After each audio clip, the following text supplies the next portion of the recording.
Passado alguns meses da catástrofe climática que atingiu o Rio Grande do Sul, o estado gaúcho está em franca recuperação.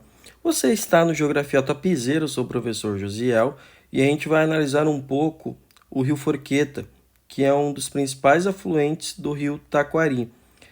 Aqui no Google, pessoal, vocês vão perceber que algumas partes do Rio Forqueta, as imagens já estão atualizadas com as marcas da destruição. Vamos falar um pouco desse rio, de suas características. É um rio que está numa área de planalto, e ele vai correr então para uma área mais baixa, que seria a depressão periférica aqui no Rio Grande do Sul. É um rio que vai esculpindo o relevo. Notem que tem várias encostas ao longo do seu caminho, e ele vai de acordo com o que o relevo obriga. Ele também vai causando um processo de destruição desse relevo ao longo desses milhares de anos que vão se passando. O que a gente pode observar?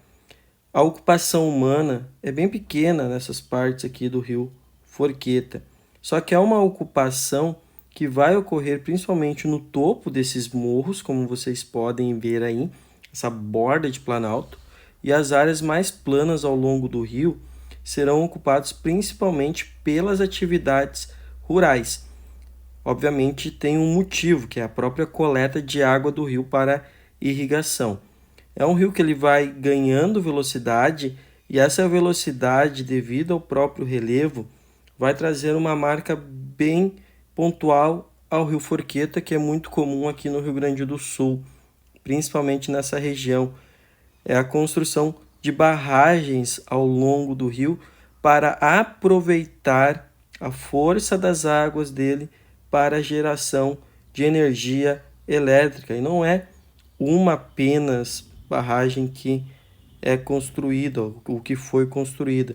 Então você vê lá uma barragem construída, e aqui logo você já tem então a usina hidrelétrica. Vejam, uma coisa que está nítida nessa região aqui: as encostas não são tão ocupadas, tu tem até certo ponto uma certa preservação da mata ciliar. Essa preservação garante um pouco a segurança do rio. Porém, as encostas, elas também estão preservadas. A gente vê isso em muitas partes, o que ajuda a evitar certos deslizamentos, que também não foi 100% de garantia, né? Tivemos deslizamentos em locais de mata preservada. Mais uma vez, o rio é barrado aqui, então vejam que essa água acumulando com muita chuva vai fazer com que o nível do rio se eleve muito a partir do momento que essa barragem não consegue conter a água, e a água então extravase por cima, como aconteceu em alguns locais. Vocês já viram duas grandes barragens ali. Enfim, vamos adiante. Notem que nada vai mudando o seu trajeto por morros, curvas, e é óbvio que assim, ó, isso é muito usado para o turismo. E tem locais aqui que vai ter mirante, tu vai ver uma beleza cênica ímpar. Como vocês podem ver aqui, tem estradas. Bom, à medida que o rio vai avançando, vocês vão vendo, novamente repetindo para vocês, que algumas encostas estão preservadas, enquanto outras já nem tanto. E a principal ocupação que ocorre é a ocupação rural para o aproveitamento das águas deste rio. Enfim, indo adiante, notem que a altitude já diminuiu, então eu já não percebo tanto as curvas, tanto o relevo. Quando a gente afasta, que a gente já vê que a área que o rio vai passando é mais plana. Então aqui a gente até se confunde um pouco quando o Forqueta encontra o Rio Fão, um dos seus grandes afluentes, o que torna o Rio Fão um afluente, subafluente no caso do Rio Taquari. Bom, aqui vocês podem ver muita propriedade rural. Desse jeito aqui é bem legal de ver o quanto a área está desmatada, o quanto a área está alterada. E isso vai fazendo com que, à medida que esse rio sai do seu leito, devido ao aumento de suas águas, basicamente, tu vai ter perda rural, tu vai ter perda na pecuária, vocês vão ter muitas perdas econômicas. Aqui neste ponto, a gente já vê um processo de erosão muito grande. E aqui, mais uma vez, vocês vê a confluência do rio Forqueta com mais um de seus afluentes. Seguindo o caminho dele, aí que está o grande detalhe. Notem que o rio já está plano aqui. Porém, olha a mata ciliar dele. Quase que não existe. O rio, ao aumentar o seu nível, como vocês podem ver aqui, ele pode entrar num grande perigo daquele processo de assoreamento, que é quando ele tem o leito alargado e a profundidade diminuída. Vamos continuar pelo seu caminho. À medida que a gente vai indo para o rio Taquari, o rio ele fica muito plano.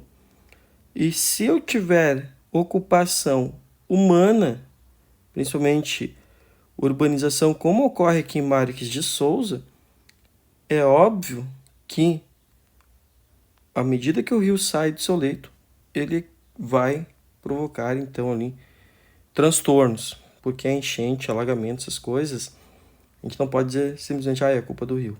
A gente tem que ver onde a população está morando, onde estão construídas as cidades.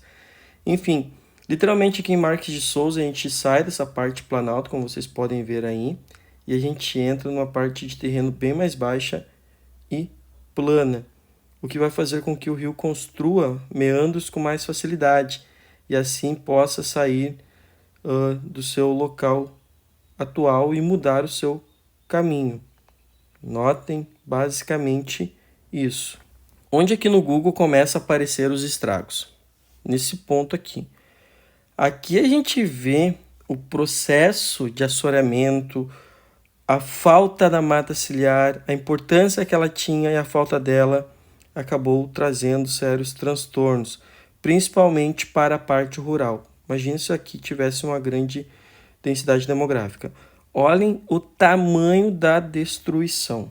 Olha o que aconteceu com as margens desse rio. Simplesmente essa destruição que vocês estão vendo basicamente ocorre pela força da água do rio, somado o quê? A retirada de sua mata ciliar. Isso faz com que as margens acabem entrando num processo de erosão, o sedimento ele vai caindo no leito do rio, o leito então vai ficando mais alargado, como vocês podem ver aqui, e menos profundo. O que significa isso? Criando até ilhas que antes não existiam. Esse é o processo de assoreamento. Depois tem que ser feita a dragagem, tem que fazer o processo de desassoreamento para que o rio possa voltar perto do que ele já foi um dia. Olha essa curva aqui. Então o rio está totalmente alterado. Essa parte, o leito está totalmente destruído. Nada como ele foi anteriormente. Essa parte aqui nos dá uma noção de até onde foi essa água. Vejam que a água foi longe, ela foi barrada pelo relevo.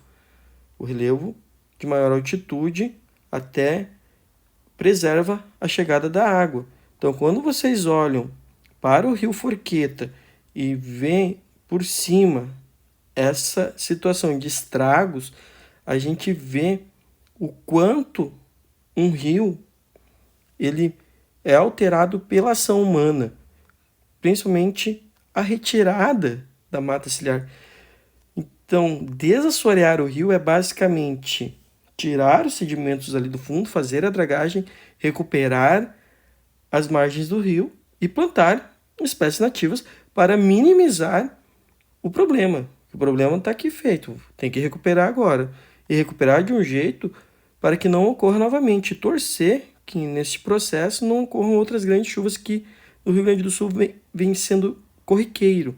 Que o Arroio Forquetinha também tem um nível menor, porém causou os estragos na área onde ele passava. Pois bem, à medida que a gente vai avançando, nessa parte que não tem área que não foi poupada, tá? Não tem área que foi esquecida. Então, vocês têm aqui a região de Lajeado. Por que Lajeado, né, pessoal, teve grandes problemas? Veja que o rio Forqueta causou estragos. E o rio Forqueta vai chegar no Taquari. E no Taquari, a gente sabe também que teve grandes estragos, como vocês podem ver aqui com a atualização do Google. E toda essa água vai lá para o Jacuí, que vai para o Guaíba, para a Lagoa dos Patos e por fim ao Oceano Atlântico. Certo, galera? Se inscreve aí no Geografia Topzera, um forte abraço e até a próxima aula.